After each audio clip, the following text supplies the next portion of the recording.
Hacıbala Abtalov bu Ramiz Mehdiyevin yanından gəldi. Biz bilirdik də, indi mən orada işləyirəm. Bilirəm sonra kimin yanına gedib, nəyə gedib.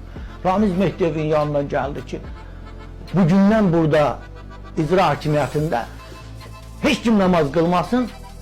Deyir ki, Ramiz Mehdiyev deyir ki, əzan səsi insanları narahat edir.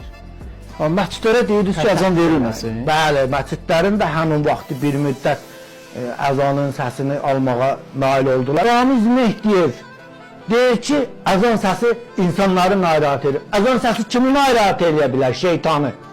Yalnız şeytanı narahat eləyirdi.